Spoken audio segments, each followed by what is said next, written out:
Today, let's talk car covers. So I own multiple vehicles. Some are classics, some are just old, but they're all really special to me and I want to preserve them. One big problem is that I only have one garage space at the moment, which means that most of my vehicles sit out in the sun and get exposed to the elements, which sucks. So I'd like to solve this problem. Yeah, I could probably sell off a few of my cars, but I don't want to do that. I figured this would be a good opportunity to talk about the possibility of car covers.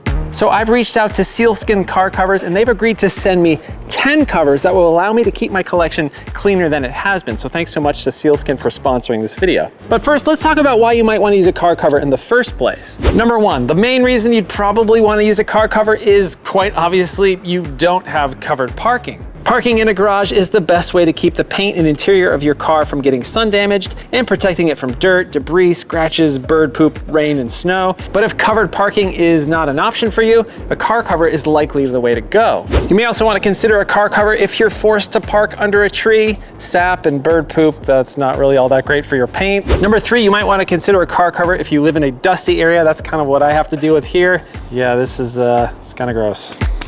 Number four, you may want to consider a car cover if your car sits all day in the hot, relentless sun. Obviously, it's a little bit too late here for my Ford Probe, but if you don't want this to happen to your car, a car cover may be the way to go. And even if you have covered parking for your collection of misfit vehicles, you may still want to consider an indoor car cover to keep dust off of them inside.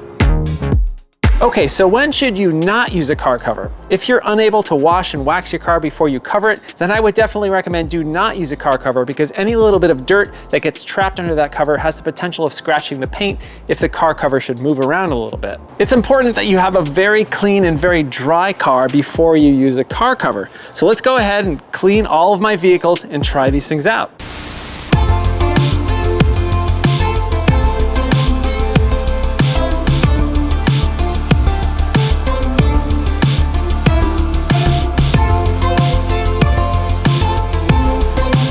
This cover is supposed to be extremely durable and weatherproof with multiple layers of fabric. And judging by the look and feel, I'd agree with that. It seems very strong and the underside is quite soft, so it shouldn't scratch your paint. They also say that it's breathable, so if you live in a place that gets a lot of rain, it should prevent mold. The front and rear are labeled, which is helpful in putting the cover on correctly. They also have a patch kit if you need to cut a hole for antennas. It also comes with some rope to secure the cover under the bottom of the car, or you can use the included wire and lock, which is a nice touch. Yeah, it's not a theft protection system, but a cover with a lock could certainly be a theft deterrent. The car is hidden and it would take longer for a thief to determine if they want to steal it or not.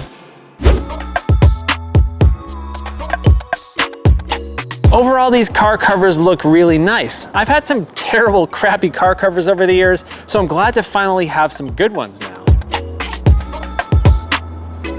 So there you have it. I got all my cars covered, which is way better than getting them coated in dust, dirt, tree sap, and bird poop. Thanks to Sealskin Covers for sponsoring this video. If you're interested in getting a cover for your car, visit helloroad.tv/carcover and get 15% off a Sealskin cover. Thanks so much for watching. More videos with my fleet of weird cars coming soon. I hope you're well, and I'll see you soon.